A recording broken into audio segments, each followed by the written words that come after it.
keliling keluar, di sana beliau mendapat pencerahan.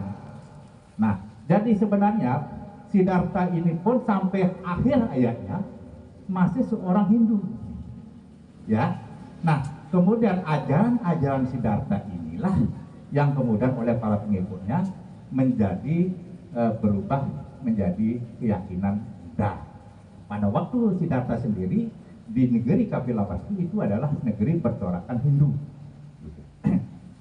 Nah, sekarang yang paling esensi mendasar tadi adalah kita sama-sama meyakini hukum karma. Kalau hukum karma diyakini berarti yakin juga dengan adanya reinkarnasi, pasti itu. Karena kalau di Buddha dan Hindu pasti itu. Nah, kira-kira kalau hukum karma bekerjanya kepada siapa? Kepada diri sendiri apa kepada orang lain? Kalau kita berbuat diri sendiri. Jadi kalau kita yang berbuat berarti kita sendiri yang akan kita menanam padi kita tanam. Nah, di hukum karma itu ada 3 perilaku. Di Buddha sama juga enggak? Jadi ada 3 perlakuan. Kalau kita berbuat sekarang, kemudian kita langsung bisa memetik hasilnya hari ini, itu namanya di dalam hukum karma palu ada sancita, prarabdha, dan apa?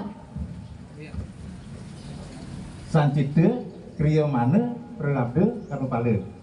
Nah, artinya gini, kalau sekarang kita misalnya ibarat kita makan cabai, begitu kita telan langsung terasa pedasnya, atau kita nendang batu langsung sakit kakinya.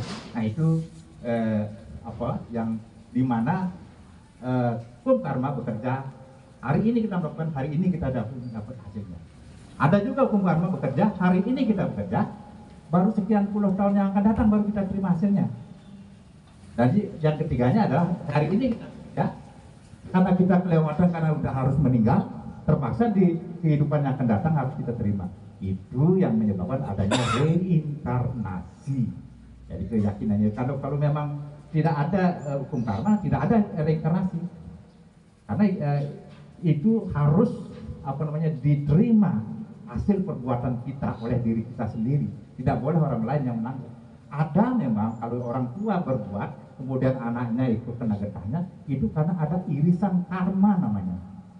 Jadi satu karma besar, kemudian nih ada karmanya si A, ini ada karmanya si B, ada karmanya si ini, ada irisan-irisan karma yang menyebabkan terjadinya kalau misalnya si A berbuat, ada juga implikasinya kepada orang lain karena ada irisan karma.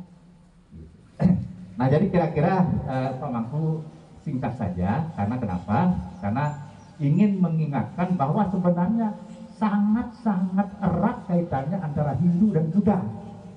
Ya, jadi Buddha itu hadir karena adanya Hindu. Artinya gini, bahkan Siddhartha di dalam keyakinan Hindu dianggap sebagai awataranya Wisnu yang ke-8 setelah Krishna. Tinggal menunggu satu lagi nih yang belum datang nih. Nggak tahu, mungkin di antara kalian kali jadi awataranya.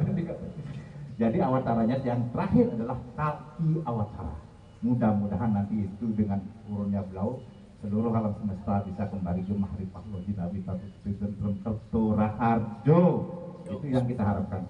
Jadi begitu ya Pak adik-adik semua. Jadi Pak Mangku singkat saja karena Pak Mangku ingin mengingatkan bahwa sejatinya tepat sekali kalian menggunakan idiom mahasiswa Hindu Buddha gitu. Karena memang itu memang dari zaman kerajaan Mojopahit pun ininya Hindu Buddha. Emputan tular ini bineka tunggal ika dan hane dharma manggul kan gitu. Bineka datu binus waru budu gitu. Jadi kalau di dalam kita lihat di dalam ininya, nah, bahwa sesungguhnya di dalam ajaran ini ada yang disebut dengan ajaran Siwa dan ajaran Buddha, yang mana semuanya ada sama-sama menuju sesuatu titik yang sama. Jadi berbeda dia, tetapi tetap sama, tujuannya adalah satu, ide yang gini. Jadi begitu nggih adik-adik nggih. Terima kasih atas perhatiannya. Kita akan menutup persembayangan ini. Om Santi Santi Santi.